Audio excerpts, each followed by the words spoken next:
everyone, welcome to my channel. In this video, I'm going to tell you about the books that I read in January. The first book that I read this month is Premchand की प्रतिज्ञा because I'm an epic Premchand fan. Premchand के हर उपन्यास में किसी न किसी social cause को highlight किया जाता है और प्रतिज्ञा में प्रेमचंद जी ने विधवा पुनर्विवाह को नॉर्मलाइज करने के लिए एनकरेज करने की कोशिश की है। कहानी के मेन कैरेक्टर्स में से हैं अमृत राय, जो कि खुद विधुर हैं, उनकी पत्नी की मृत्यु हो चुकी है और उनकी अभी अपनी पत्नी की छोटी बहन प्रेमा के साथ शादी की बात चल रही है और दोनों एक दूसरे को पसंद भी करते हैं। एक दिन एक भाषण सुनने के बाद अमृत राय जी का हृदय परिवर्तन हो जाता है और वो प्रतिज्ञा लेते हैं कि क्योंकि वो खुद भी एक विधुर हैं तो वो एक विधवा से ही शादी करेंगे और वो प्रेमा की शादी अपने एक मित्र के साथ करवा देते हैं जो कि ऑलरेडी प्रेमा को काफी पसंद करता था। कहानी में पूर्णा का भी एक किरदार है जिसके थ्रू प्रेमचंद जी ने ये बताने की कोशिश की है कि वो विधवाएं जिनके आगे पीछे कोई नहीं रहता और वो दूसरों पर आश्रित हो जाती हैं, तो उनको समाज में किस तरह की कठिनाइयों का सामना करना पड़ता है और कैसे उनका जीना मुश्किल हो जाता है। This is a beautifully written story with a really good message and I give this book 3.5 stars. Next मैंने सोचा कि इस महीने किसी नए लेखक की रचनाएं पढ़ूंगी, क्योंकि मैं जब भी हिंदी साहित्य पढ़ने की सोचती हूँ तो प्रेमचंद जी की ही कोई ना कोई पुस्तक उठा लेती हूँ। तो इस महीने मैंने सोचा कि मैं जयशंकर प्रसाद जी की रचनाएं पढ़ूंगी।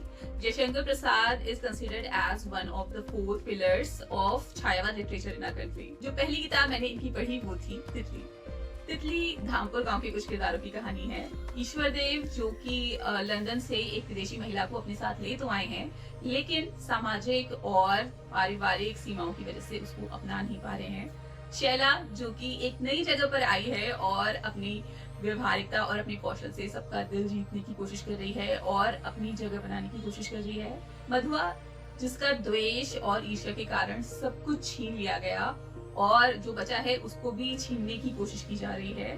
उसमें आत्मसम्मान तो है लेकिन अपनी स्थितियों की वजह से वो खुलकर लड़ भी नहीं पा रहा है। फिर आती है हमारी तितली और कहानी पढ़कर आप सोचेंगे कि कहानी का नाम तितली क्यों है, क्योंकि शुरुआत में काफी देर तक तितली तो फोकस में है भी नहीं। जैसे जैसे आप कहानी के अंत की तरफ पहुंचेंगे आप देखेंगे कि जब बाकी पात्र मुसीबतों के आने पर या तो उत्तेजित होकर उद्दंड मचाने लगे या फिर सब कुछ छोड़कर संन्यास चाहने लगे, हमारी तितली अपने आत्मसम्मान की रक्षा करते हुए पूरी स्वावलंबता और आत्मनिर्भरता के साथ जो कुछ भी थोड़ा बहुत उसके पास बचा था उसको संभालती है और समाज में अपने लिए एक प्रतिष्ठित स्थान बनाती है। काफी इमोशनल और दिल को छू लेने वाली कहानी है।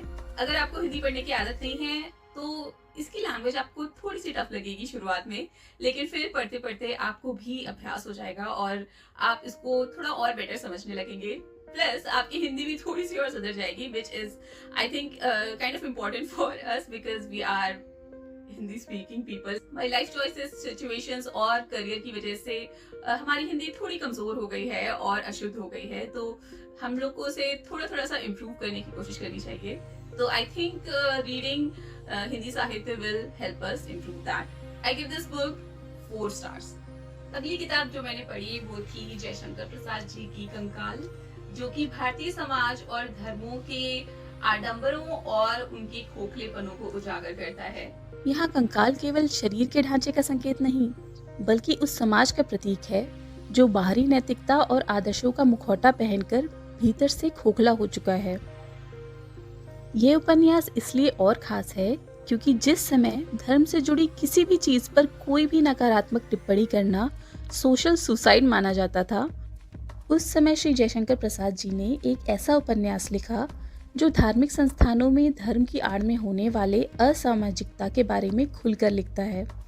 इसके अलावा लेखक ने इस उपन्यास में समाज की रूढ़ियों, जातिगत भेदभाव, नैतिक पाखंड और स्त्री के साथ होने वाले अन्यायपूर्ण व्यवहार का भी अत्यंत संवेदनशीलता के साथ वर्णन किया है। I give this book 3.5 stars and I will highly recommend this book. Recently I read The Midnight Library by Matt Haig because it is kind of popular these days. The book plays on the idea that what if between life and death there existed a library where every book told the story of a different life we would have had if you had made that one decision differently. The story revolves around Nora Reid, who has a lot of regrets. She was going to marry someone, but she broke up. She was going to become a pro swimmer, but she didn't. She was part of a band, but she left it. She was going to explore the oceans as a marine biologist, but she didn't.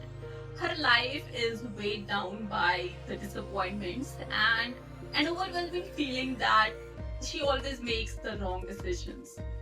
At her lowest points, she decides to end it all, but instead of dying, she finds herself in the Midnight Library. In this library, every book represents a different version of her life.